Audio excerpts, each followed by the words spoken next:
정말 하나님의 은혜를 경험하는, 찾아내는 여러분의 삶이 되시기를 주님의 이름으로 축원합니다. 이제 사도신경 3번 정도, 오늘까지 쳐서 3번 정도 하면 이제 끝이 나겠습니다. 조금 지루하시더라도 견디시면 끝납니다. 이 또한 지나가리. 오늘은 사도신경 12번째 시간으로 죄를 사하여 주시는 것을 믿습니다 라는 내용입니다. 죄를 사하여 주시는 것과 몸이 다시 사는 것과 영원히 사는 것을 믿습니다. 이제 이 3개의 주제가 남았어요. 오늘은 죄를 사하여 주시는 것을 믿는 믿음의 고백에 대해서 함께 살펴보겠습니다. 먼저 죄를 사하여 주신다라는 말에는 결국 우리 모두가 죄를 지은 죄인이다 라는 말이 전제되어 있는 거죠. 그래서 그 죄를 하나님께서 사하여 주신다라는 거야. 죄인이 아니면 죄를 사함받을 이유도 없는 거죠. 그래서 죄를 사하여 주시는 것을 믿습니다 라는 이 고백은 사실 제일 처음에 내가 죄인임을 믿습니다 라는 고백이기도 한 거예요. 그것이 전제되어 있는 거예요. 사실 기독교 신앙이 여기에서부터 출발합니다. 로마서 3장 23절의 말씀처럼 모든 사람이 죄를 범하였음에 하나님의 영광에 이르지 못하더니, 이것이 복음의 첫 단추예요. 내가 죄인임을 인정하는 것입니다. 그리고 그 죄는 나의 힘과 노력으로는 해결될 수 없는 것이라는 것을 또한 인정하는 거예요. 내 힘으로 그 죄를 어찌할 수 없는 것, 그것을 인정하는 것, 이것이 복음의 첫 번째 단추입니다. 이 단추가 잘 채워지면 이제 그 다음이 뭐냐면 오늘 본문 에베소서 1장 7절에 말씀하고 있는 예수 그리스도로 말미암아 그 피로 말미암아 속량 곧 죄사함을 받는 것을 믿는 거예요. 이것이 두 번째예요.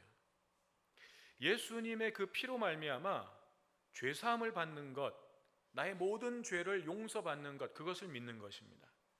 속량이라고 하는 말은 본래 의미가 많이 들어보셨겠지만 노예의 몸값을 대신 지불하여 그 노예를 자유인으로 풀어주는 거예요. 그것이 속량이라고 하는 단어가 가지고 있는 본래 의미예요. 즉 예수님께서 나의 모든 죄를 대신하여 십자가에서 죽으심으로 나의 죄값을, 내가 지불해야 될 그 내 죄값을 다 치러주셨어요. 대신 지불해 주셨어요. 왜냐하면 내가 그 값을 지불할 능력이 없기 때문에. 그래서 예수님께서 대신 다 지불해 주셨어요. 그래서 나를 구원해 주셨어요. 그래서 예수님이 나의 구원자가 되어 주시는 거예요. 그것을 믿는 것, 이것이 복음의 두 번째 단추입니다. 예수님이 나의 죄값을 십자가에서 죽으심으로 대신 지불해 주셨고, 그래서 예수님이 나의 구주가 되십니다. 그래서 예수님이 나의 구원자가 되십니다 라고 믿음으로 고백하는 것, 이것이 복음의 두 번째 단추예요. 이 두 번째 단추까지 잘 채워지면 그 다음은 자동으로 채워지는 거예요.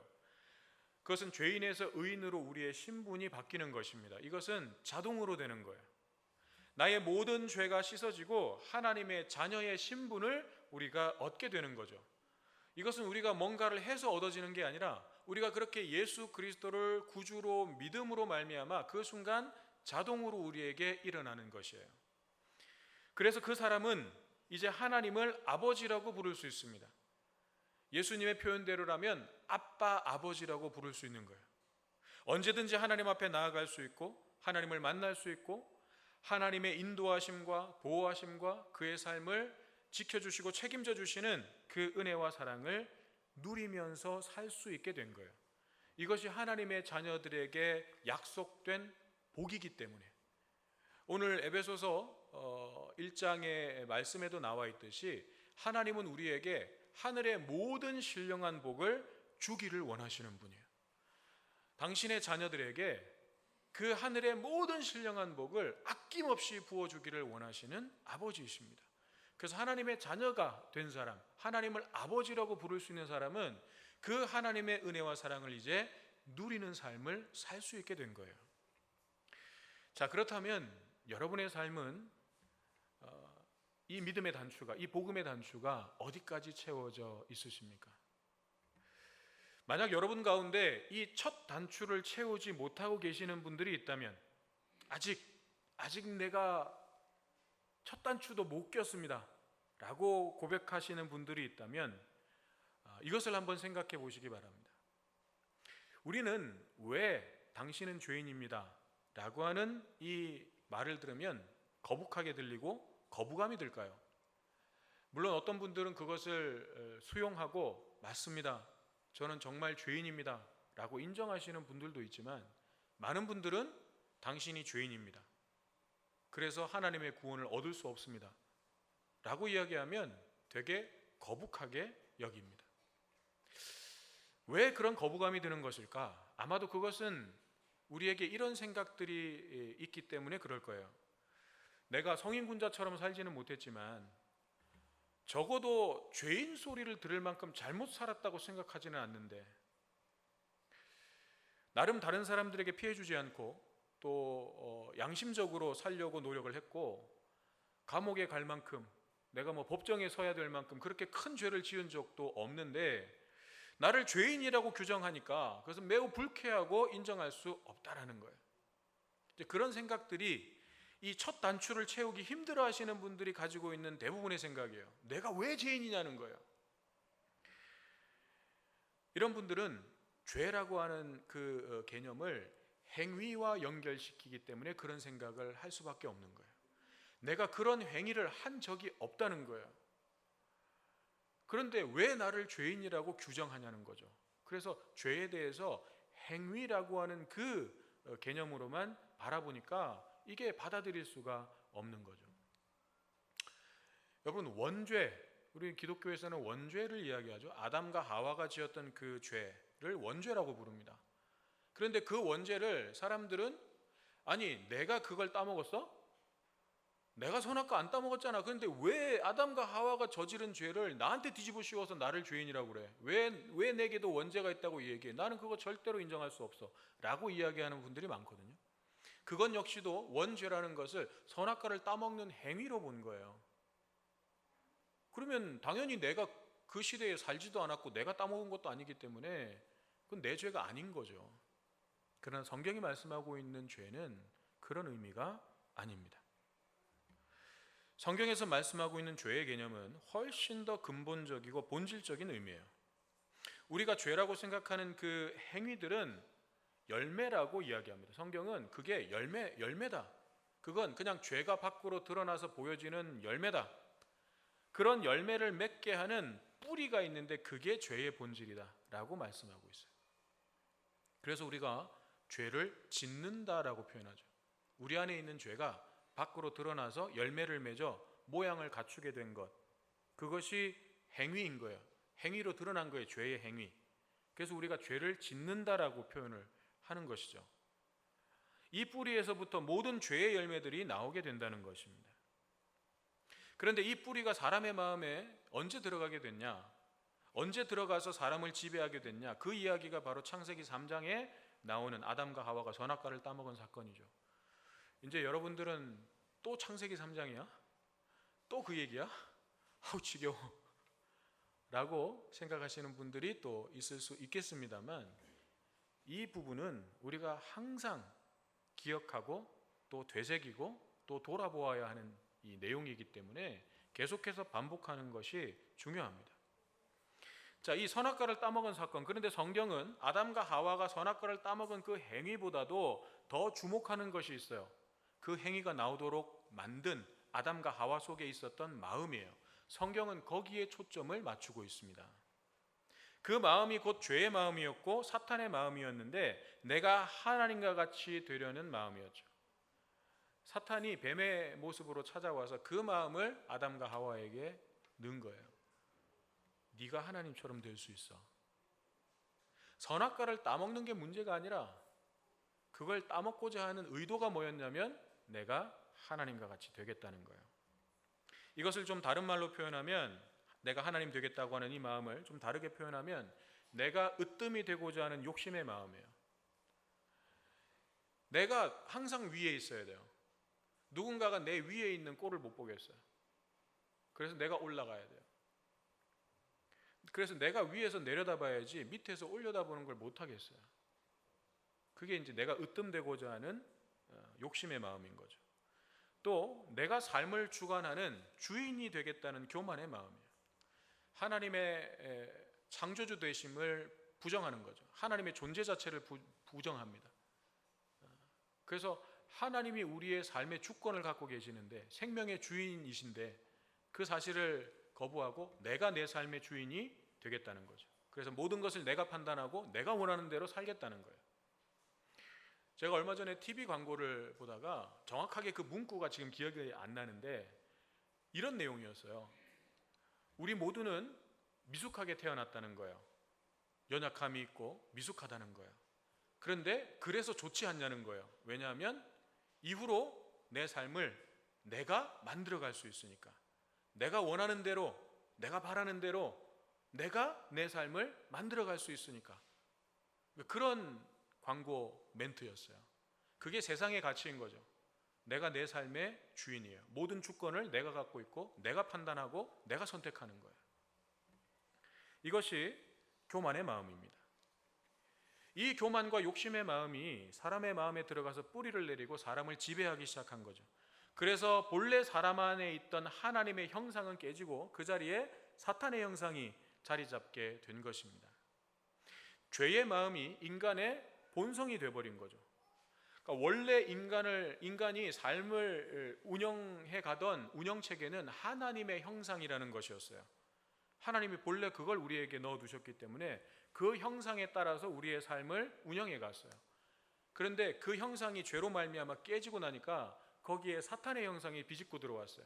그래서 이제 그 사탄의 형상이 우리의 삶의 운영체계가 된 거예요. 그 가치를 따라서, 그 방식을 따라서 이제 살아가기 시작하는 것입니다.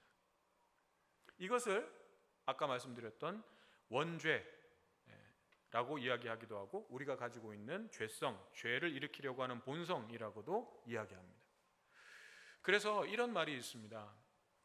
인간은 죄를 지었기 때문에 죄인이 된 것이 아니고 죄인이기 때문에 죄를 짓는 것이다. 이 말을 잘 이해하셔야 돼요.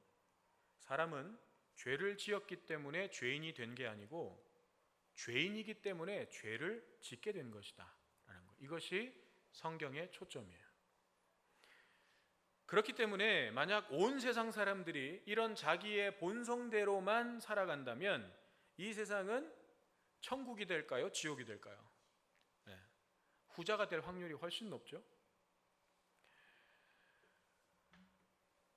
사람이 유토피아를 건설할 수 있다고 생각했던 때가 있어요.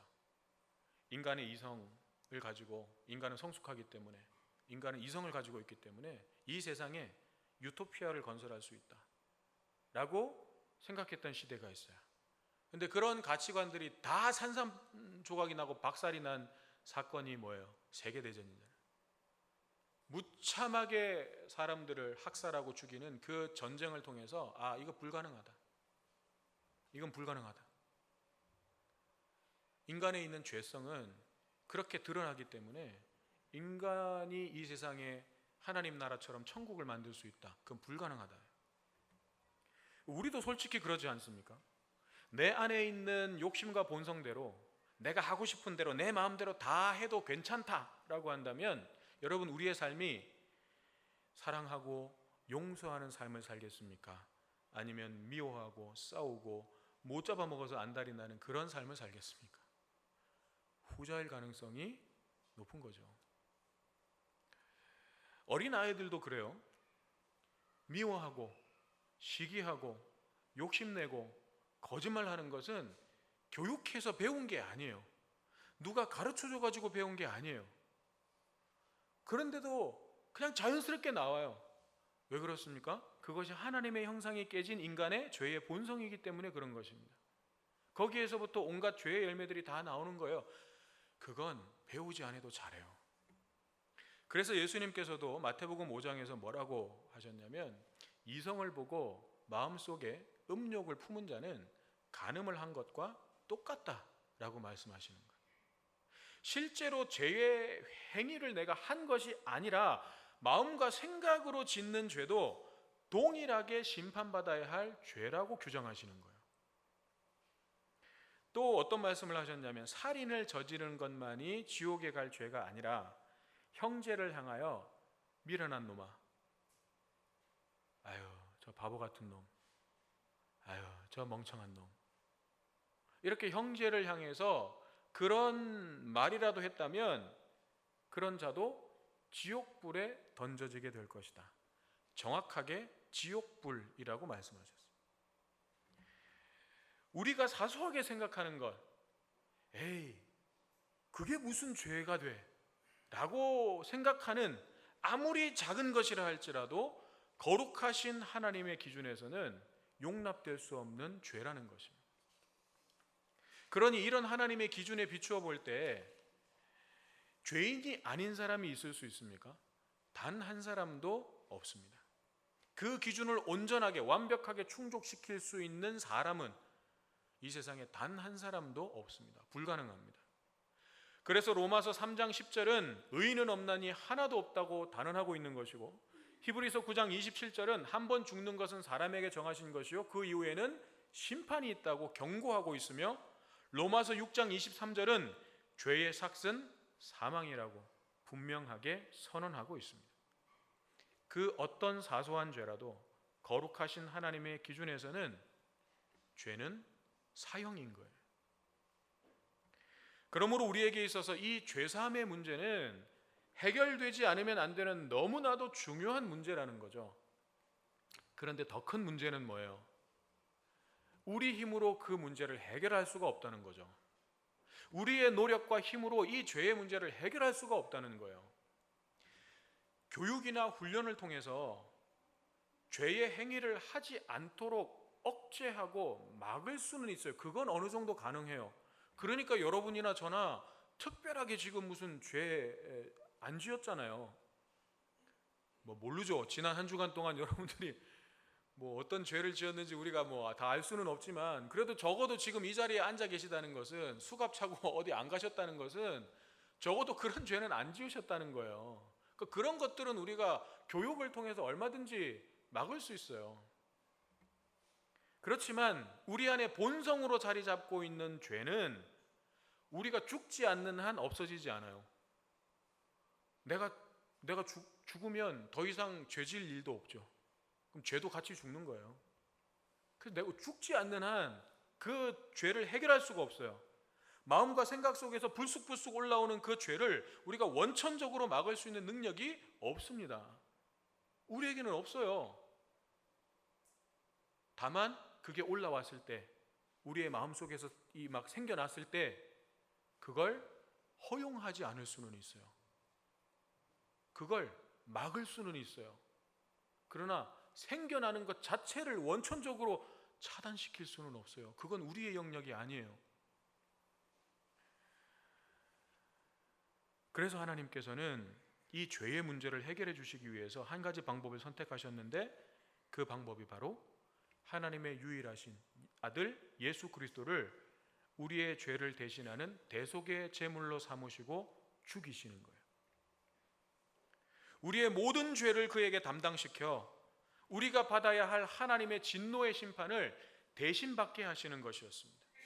내가 치러야 할 죄의 대가를 예수님이 대신 치르게 하시는 것이었습니다. 그것이 하나님께서 우리의 죄를 사해 주시려고 선택하신 방법이에요. 그리고 우리에게는 그 예수님의 죽으심이 바로 나의 죄를 대신하는 것이었음을 인정하고, 그분을 나의 유일한 구원자로, 인생의 주인으로 믿으면 그 믿음을 우리의 의로 여기시고 죄가 없다라고 인정해 주시겠다는 거예요. 예수님이 내 죄를 다 지시고 십자가에서 그것을 해결하셨음을 믿고 그 예수님을 나의 유일한 구원자로, 내 삶의 주인으로 믿으면 그 믿음을 하나님께서 내 의로 여겨주신다는 거예요. 내가 무슨 착한 일을 많이 해가지고 의로운 삶을 잘 살아가지고 그래서 그것을 내 의로 여겨주시는 것이 아니라, 오직 예수 그리스도의 그 은혜만 붙잡는, 그 은혜만 믿는 그 믿음을 내 의로 여겨주셔서 죄 없다라고 인정해 주시겠다는 거예요. 그것이 하나님의 방법이었어요. 이것을 로마서 3장 23절 24절은 이렇게 말씀합니다. 모든 사람이 죄를 범하였음에 하나님의 영광에 이르지 못하더니 그리스도 예수 안에 있는 속량으로 말미암아 하나님의 은혜로 값없이 의롭다 하심을 얻은 자 되었느니라. 값없이 의롭게 되었느니라, 이것보다 값없이 의롭다 하심을 얻은 자 되었느니라. 그것이 우리에게 주신 하나님의 은혜라는 거예요. 우리의 노력과 열심이 아닌 오직 하나님의 은혜로 말미암아 죄사함을 얻고 구원을 받게 되었다는 것입니다. 이것을 좀 더 쉽게 설명해 보겠습니다. 죄인이 재판을 받는 법정을 한번 떠올려 보십시오. 죄를 지은 피고는 우리예요. 우리 자신이에요. 재판장은 당연히 하나님이시죠. 그러면 검사는 누굴까요?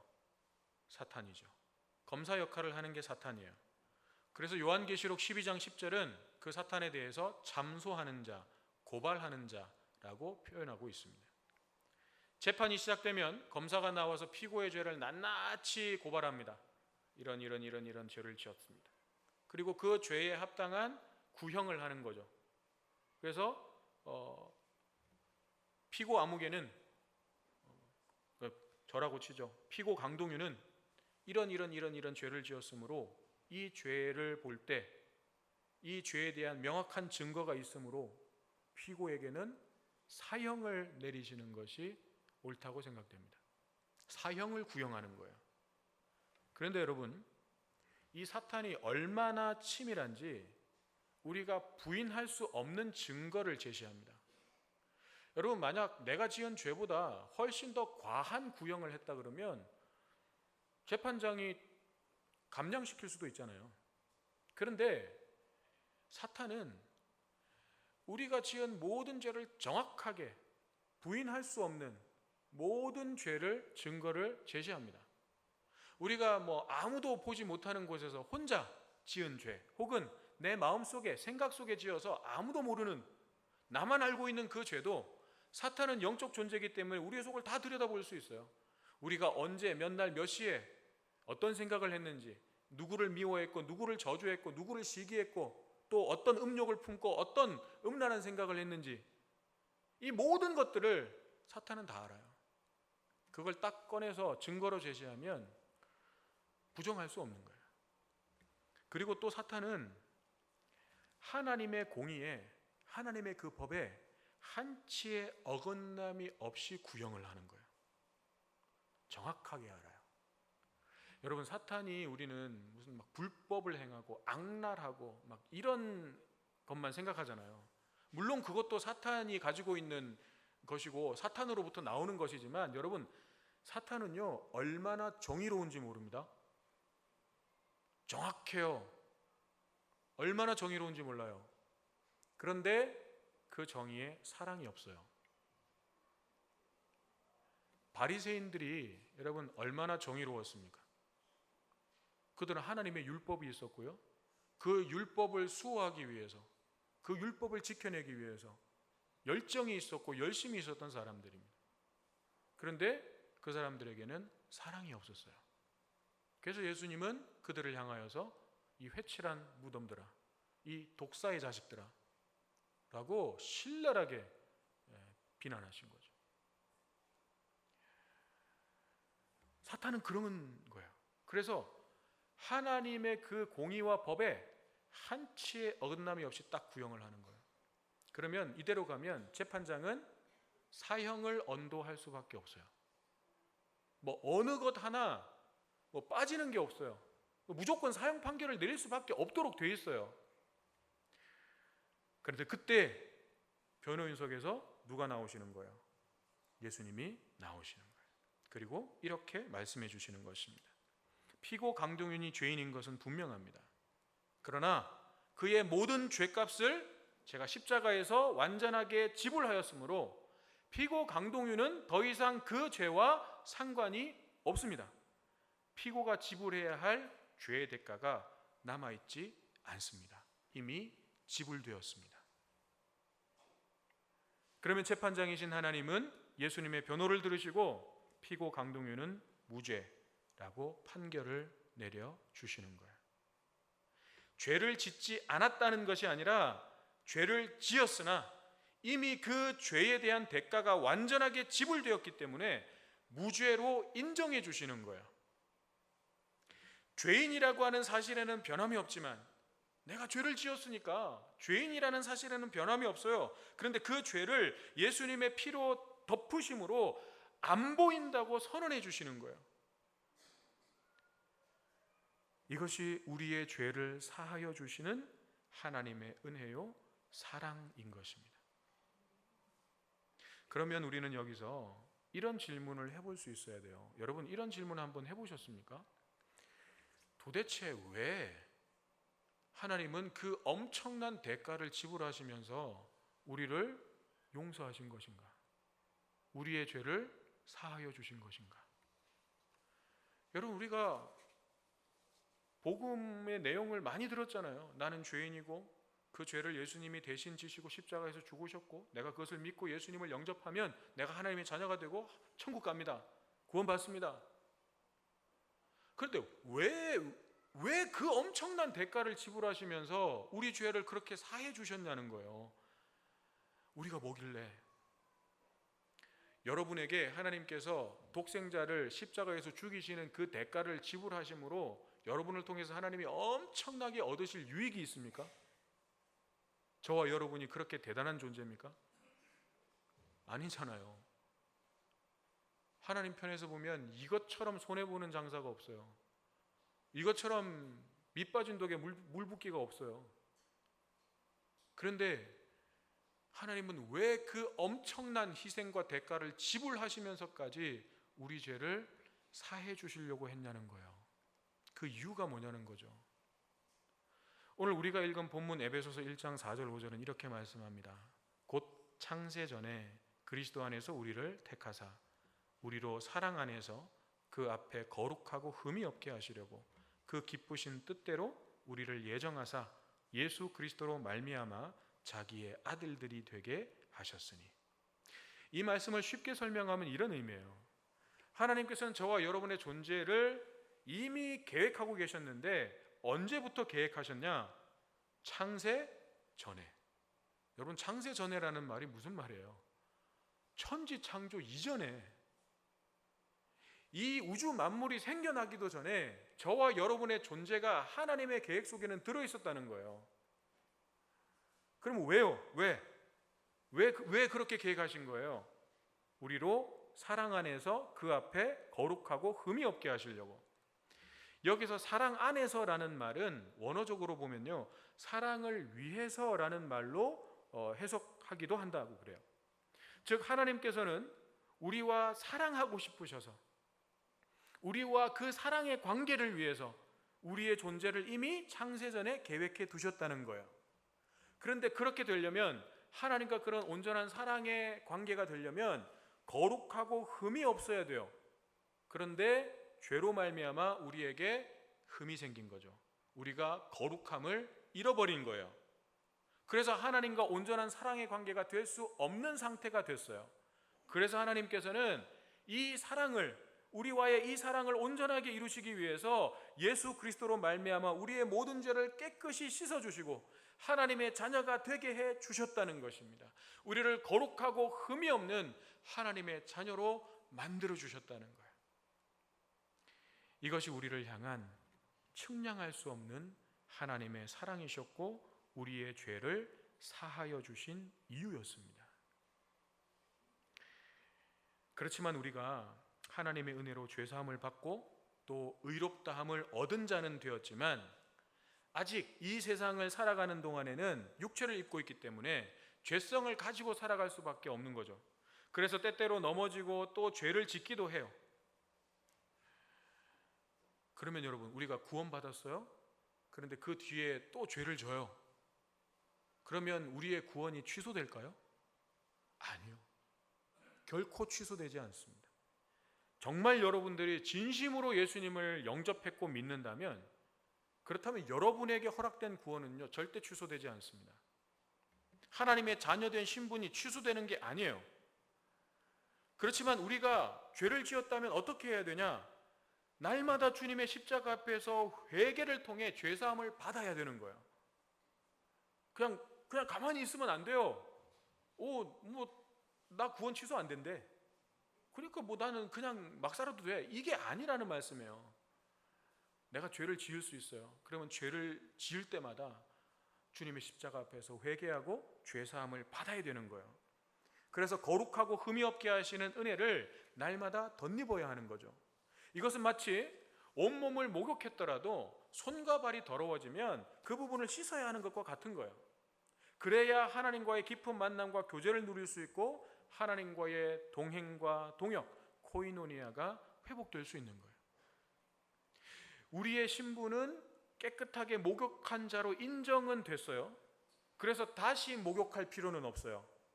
그렇지만 육체를 가지고 세상에서 살다 보면 손과 발이 더러워질 수 있기 때문에 날마다 회개를 통해서 씻고 죄사함을 받아야 한다는 것입니다. 그런데 여기서 이제 주의해야 될 게 있죠. 하나님의 죄사함을, 우리의 죄를 용서해 주시는 그 은혜를 확신하지 못해 가지고 늘 죄책감 속에 신앙생활을 하는 분들이 간혹 있어요.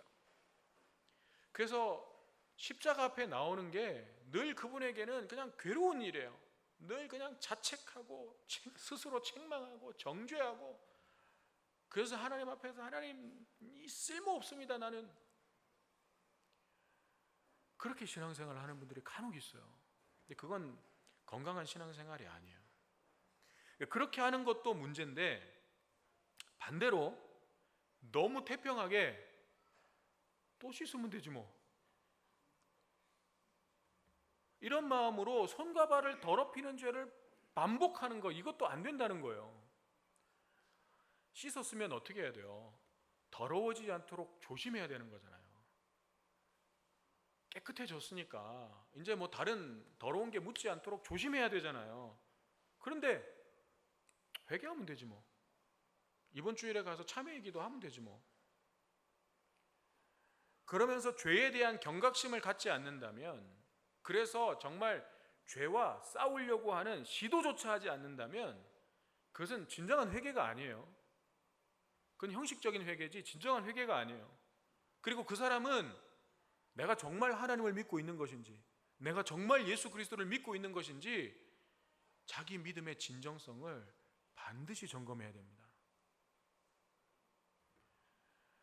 그러므로 죄를 사하여 주시는 것을 믿는다는 것은 죄짓고 회개하고 또 죄짓고 회개하면 된다, 죄 사해 주실 거니까, 그런 의미가 절대 아니라는 거예요.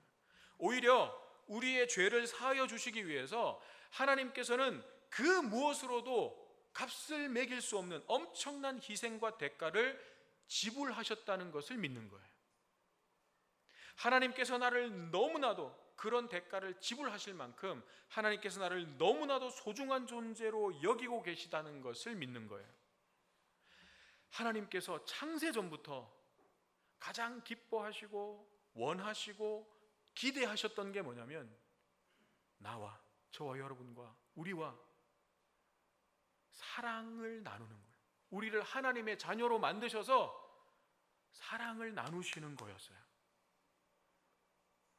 하나님이 그것을 기대하셨고 가장 기뻐하시는 하나님의 계획이셨어요. 이것을 믿는 것이 우리의 죄를 사하여 주시는 것을 믿습니다 라고 하는 고백이에요.